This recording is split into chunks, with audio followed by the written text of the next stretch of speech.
ತಿಂಗಳು ಸರಿಯಾಗಿ ಮುಟ್ಟು ಬರದೇ ಇರುವಂತದ್ದು, 3 ತಿಂಗಳು, 4 ತಿಂಗಳು, 6 ತಿಂಗಳಿಗೊಮ್ಮೆ ಬಹಳ ಕಷ್ಟದಲ್ಲಿ ಪೀರಿಯಡ್ಸ್ ಬರುವಂತದ್ದು, ಪೀರಿಯಡ್ಸ್ ಬಂದರೂ ಕೂಡ ಓವ್ಯುಲೇಷನ್ ಆಗದೇ ಇರುವಂತದ್ದು, ಸ್ತ್ರೀಯರಲ್ಲಿ ಮುಖದಲ್ಲಿ ಕೂದಲುಗಳು ಬರುವಂತದ್ದು, ಸ್ವರ ಒಡೆಯುವಂತದ್ದು, ಮದುವೆ ಆದ ನಂತರ ಈ ಲಕ್ಷಣದೊಂದಿಗೆ ಗರ್ಭ ನಿಲ್ಲಕ್ಕೆ ಕಷ್ಟ ಆಗುವಂತದ್ದು, ಇದೆಲ್ಲ ಹೆಚ್ಚಾಗಿ ಇದು ಸ್ತ್ರೀಯರಲ್ಲಿ ಪಿಸಿಒಎಸ್ ಪಾಲಿಸಿಸ್ಟಿಕ್ ಓವೇರಿಯನ್ ಸಿಂಡ್ರೋಮ್.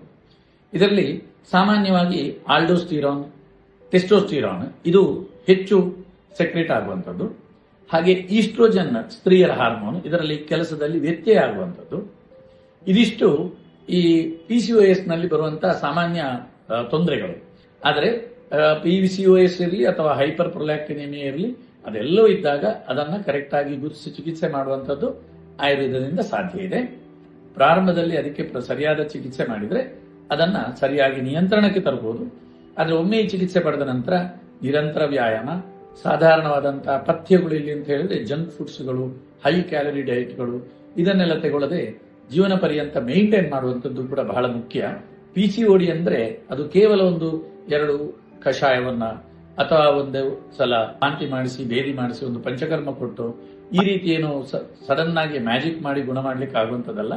ಅದಕ್ಕೆ ರೋಗಿಯನ್ನ ಪರೀಕ್ಷೆ ಮಾಡಿ ಸೂಕ್ತ ಕಾರಣವನ್ನ ಕಂಡುಕೊಂಡು ಅದನ್ನ ಚಿಕಿತ್ಸೆ ಮಾಡಿದಾಗ ಈ ಪಿಸಿಒಎಸ್ ಬಹಳ ಚೆನ್ನಾಗಿ ಕಂಟ್ರೋಲಿಗೆ ಬರ್ತದೆ.